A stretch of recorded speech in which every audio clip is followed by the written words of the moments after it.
Welcome back. Now it's time for the Players' Perspective with Luke Lewis and Craig Gower. How are you, legends? Yeah, good to see you, boys. See you too. It's been a while. Looking forward to this. Mate, let's get into it. Eh? You two won the comp with the Panthers. Two Panthers legends, Sharks legend as well. 2003. What a premiership it was. Talk us through this year, Gowie. Yeah, certainly. Lukey Priddis, big moments. Yeah. Big moments, win games, and especially in grand finals, you know, he come up with some magnificent plays. He copped a spray too there, didn't give me the ball, and throws a 20-metre cutout. But yeah, certainly we started off the year pretty 1 from 4, and then we sort of got in the groove a bit. And I think that year we won, I think it was about 8 games by 6 points, and it just shows you that momentum can give you a lot of confidence, and it certainly did. I think we went on a run for 8 before we had another loss. So magnificent year from the boys. I think we only used maybe 21 players. It just shows you if you have that continuity as a group, where, we got the job done. Louis, you were only a baby back then. I was. Mate, Gowie taught me everything, to be fair. When I was a young kid, he always pulled me in all the time. On and off the field? Or on and off, but I won't go into the shenanigans off the field. Good times, very good times. No, look, to be fair, he taught me what it was, how to become a first grader, really. He used to always say, get down to training an hour before, always be there an hour after. I think he sort of really wanted me to chase the balls for him, because he's always down there practicing kicking. But I learned so much, I suppose, from him, and obviously, Ryan Girdler and Lukey Priddis. And mate, we just worked hard, and there was a heap of stigma back then about the way that we played, but our defence wasn't good enough, this, that and the other. We'd always outscore the other side. So we just believed in our systems. But for me, the biggest part in 2003 was probably the grand final breakfast. Okay. I remember rocking up the grand final breakfast, and we were all kids. We didn't really know what was going on. But everyone, like, you see the Roosters walk in. Do you remember? The Roosters walked in, like, they're all nice, tight, like, looking schmick, looking real, like, very ready to rock. Looking like we sort of rock in, we rock in from out of Penrith, just chill out, everything out. Trackies on. We were playing games, flicking food, like started like little food fights. We're just super chill, but I think that sort of gave us us young guys. It's just another game. We've just got to get and play. So awesome year, mad leaders. Can I just like Penrith, right? So like just with this side now. Is it the biggest rugby league's ever been out of Penrith? Because obviously won in the 1991 with Brandy and all those guys, and then your era. But what about now out there? I think it's certainly grown, and especially with a team that's delivering year on year out. It's I think the way that they've built their pathways, and that was obviously Gus, and they've just moved on from that, and I think they've done a great job. But I think there's about 580 to 600 junior league teams, and it just shows you how big it is, and it's only going to get bigger and bigger with the amount of people that are moving out west, and certainly with the success that we're having. And it's not just out of Penrith either. Mate, you go to Cronulla, there's Penrith jerseys everywhere. Is that right? Mate, it's unbelievable. You guys had success, right? But you two legends of the club, you must be in awe of the side at the moment. Like, why are they so great? Look, for me, I think what they're doing out there, they've actually built it. They're building a dynasty at the moment. This is going to go down as the best team that's played in our generations, or in a couple of generations, I believe. But for me, it's Nathan Cleary, obviously, and the combination that they got there with Dylan Edwards, Isaiah Yeo, Fred Jerome Luai, and then obviously Mitch Kenny's come in, but you can throw Appy, that was there as well. But man, I just think that combination that they got, and I reckon you got an immortal in waiting there in Nathan Cleary. I really do. I think what he's done in the game and what he does and what he continues to do, week in, week out, even when he comes back off an injury, he's always best on ground. And if you've got someone like him in the game and or in your team, and then you've got obviously the guys who just know how to play big games, he will deliver for you. So it's mind-blowing. I'm in awe of the side, and I'm super pumped to be obviously a Penrith junior and watch these guys play. So and you have a look. It's year on year they're losing international players or Origin players and the rest of it, and you can see these young guys that keep stepping up and stepping up. So it's going to be interesting to see the next few years, because I know they're getting picked at junior level now, and they didn't go too well in the Matthews and in the Cup, SG Ball. So next few years is going to be interesting, but I think that they've got the nucleus of a great side. And if they can just continue to pick the right players coming through, and then if they have to outsource and pick up another couple of players, they've got the cattle that can, really give Ivan a massive rap too, right? Like what he's done out there is phenomenal. Just continues to bring blokes through. Mate, you look at this year, like what are they, one game away from the grand final, but they haven't played with their best side on the field all year. Nathan Cleary out for a majority of the year. and he still continues to get him to win, gets him in the top 4. And mate, he'd have to be up there with him and Craig Bellamy, best coaches in the game. Will it make it their greatest victory this year? I think Fisher Harris leaves at the end. You lose Luai, and you talk about that, and they've Crichton and Kickout like just along the way. Is this their greatest out of the 3 that they've got? If they win this, do you reckon this will go down? I think it is. And back to Louis, what he was saying is that continuity of their team hasn't been there. Like you look on the weekend, I think that team there has been together maybe 6 or 7 times all year. And to come out and deliver what they needed to do, it just shows you that they've got that extra gear and they can go to it. I think it was earlier in the year when Nathan was out, they played the Roosters, and I thought the Roosters would have beat them. But they come out and defensively, they were unbelievable. Mitch Kenny with the line speed, and it just showed you that they've got that gear. There's one part that stood out for me with Penrith on the weekend. It was when Connor Watson charged down. Yes. Nathan Cleary gets back. But you watch the whole team back on side, 1 foot up, ready to go lines before the Roosters even got a hooker there. But for me, that just paints the picture of where they are. They're going to be hard to beat, and they're full of confidence at the moment. And a team that aren't, and a player that isn't, is Nicho Hynes and the Sharks.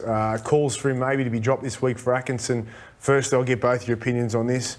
Would you have dropped him? And if not, what's he got to do better? And what do you think of the situation there at the moment? Certainly he's not playing with confidence, but I think I heard some comments about how they wanted to bring him back slowly. But Nico's on the ball player as a halfback. But I think with Nicho, he plays like a crossfield a lot. I think he needs to be a bit more direct, and you need your forwards going forward. So they're up against a Melbourne side that completely dominated up front. So it's hard to go forward. And I think his kicking game, and he needs to position himself better on his kicking game to get himself. But when you're playing Melbourne, you can't just go one out. You just play straight into their hands because they 3 up you and then they just control the ruck and then you slow the next play. You need to have that passed option or be able to play the ball a little bit wider or get an late offload just to break their defensive lines up. And, the Sharks just didn't do it. So, but, they're up against the Cows this week and they've got big game players in them. So, You were tenacious. How do you turn it around? Is it your kicking game? Is it your passing game? Is it your running game? Is it defence? I always thought get into the game early, make a tackle, take the line on, because then you're in the game. Because when you're a half and you're thinking pass option and you always think pass option, the game goes by and you think, oh, I haven't done anything. I haven't ran the ball. You know what's funny too? Some of the greatest halves I've ever played with, and 5'8", is that they go into a game real clear. Yeah, there's look at Munster on the weekend. Yeah. It was real clear he was going out and just going to run. Yeah, he was a handful. But I think Nicho might have a few things going on in his head at the moment. Obviously, the outside noise is killing him. If he can just go with a real clear game plan and get into and actually become a real big leader and just get his forwards into the right place, set himself up for a kick to that right corner and get that kick chase happen and play that big game type football, that'll get him into a really good opportunity, into a good space, and then all of a sudden their confidence starts to build, then Nicho will play better. But if their forwards don't help him out as well and lay the right platform, he can't do anything. And the best thing about Nicho is he's got the keys in his pocket to change everything. He can stop all the outside talk. All he has to do is stop looking at what's going on and what the media is saying, because we're all going to have an opinion, right? And that's our job. But stop reading what's going on. Get out there and just focus on what he does well, and win the game and stand up and dominate, and everything will be gone. We've covered the Storm and Panthers, but they are clearly the team to beat. Do you see anyone beating either of them before the GF? Oh, I don't. Like, you want to spruik it all up, but at the moment they just seem they're so far ahead. And you've seen on the weekend how dominant they were, and they went to that next level. But Victor Radley adds a lot of value through the middle of the field with his hitting and even his ball movement. Then you got obviously Walker, like you were saying. And then Hargraves up the middle of the field is just that big enforcer that you need on the field, but you don't know who's going to be on the field for long enough because the refs always seem to get him off. And then obviously, Brandon Smith. You take those 3 guys out very, very hard, and it's for these guys who are filling that spot, but they're looking step up strong. and get that combo. They're looking very strong, and they're looking like they're going to go to that next level as well. And it's just unfortunate they sustain those injuries. Pacific Cup starts on October 18th, right? Australia got flogged the last time they played. The Kiwis, I think, pumped them. Does anybody own a jersey? Does someone like Kalen Ponga make his debut? Mate, the way he played on the weekend, gee. Well, it's probably one of the best if you're going performances I've seen. purely on form and then how you dominate, yes, I'd love to see Dylan Edwards there because he's a Penrith boy. But what Kalen's doing with like one out by himself. I'm not kick chasing if I'm going down to that.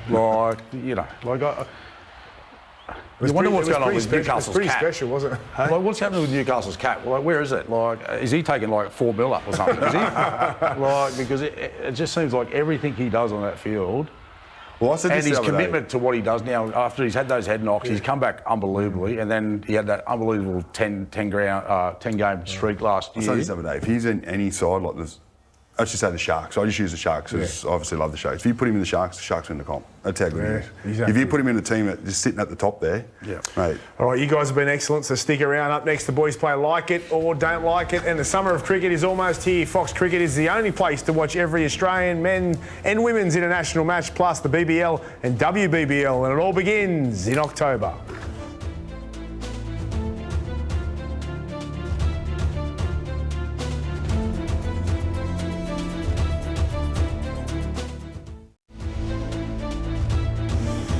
Welcome back. Now it's time for Like It or Don't Like It. I'll start with you, Lukey. Keep it simple. Ola Kuatu here with his wristband. Let's zoom in. Oh, What do you reckon? You like that? I don't like it.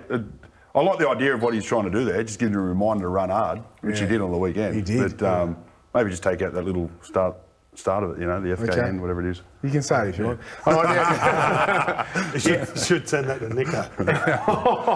oh, wow. Hang on. Rip into it. No, Let's run over the well, he top said, of. no, well, he said that, you know, we have problems in our We'll lives. keep this moving. Just get away from that. All right, Gowie. Kung Fu Captain. Let's have a look at this. Sort of turned when you got involved with that judo throw. What was the inspiration for that? I don't know. I've got no idea. I don't know. If that was the turning point, then we're in trouble. All right, like it or don't like it, Gowie? I love it. You love it? Yeah, I love it. Beautiful. All right. Rip his head off. Lukey, JT's still got it. Have a look at this shot that he put on. That was unbelievable. Love it. You love it? Yeah, it's prime from JT. He's a big human. I don't know why he'd run straight at him anyway, but that is a beautiful shot, so love it. Yeah, winding back the clock. Don't run straight at JT. All right, Gowie. Props can't kick. Let's have a look at this one.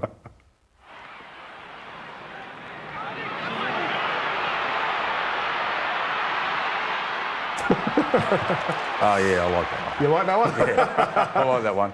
He could have passed about 5 times and he still couldn't, he just didn't comprehend what was going on. Like, Just too much on his mind. what's wrong with him? Like, seriously, got the space, just throw it straight away, get it off, yeah. You had too much to think about. come Too many on. I think options. that might have been his problem. It was in open space, open Open line. space, What do I right. do? Yeah. Had too many options. The idea's just gone. Bang, bang. Deer in the headlights. No? All right, Chucky McInnes. Like it or don't like it? I love it, to be fair, because he's just a machine. Mate, what you see there, he's like that at training in off-season as well. He's an absolute nutbag. He gives everything he's got at training and in the game. That's exactly how he plays, but he's got paper skin. Yeah. So, yeah, I like it, to be fair, 'cause I know he's having a dig. What a warrior. What a machine. Last one, Craig's cameo. Let's have a listen to this. Come on our podcast. What podcast? The Clubhouse, mate. Everyone talks about it. It's one of the best in Australia. Who is it? You and who? Me, Hughesy and Paps. How much will it cost us? Oh, How much did it eat? have much time, mate. That's a problem. What about next week? Does that work? It all depends what happens. What do you mean? If we win, I'll be there. Be no worries. Like it or don't I like it? like it, mate. I You like like it. He's a character, isn't he? Is he? He's a Did you character. see how the other two were scared? Yeah, they go like this. Under the phone. All right, beautiful. Good work, guys. Gowie, Lukey, welcome mate. back Thanks, anytime. That was awesome. Plenty more to come. And following NRL 360, it's Matty John's podcast and Cooper Cronk.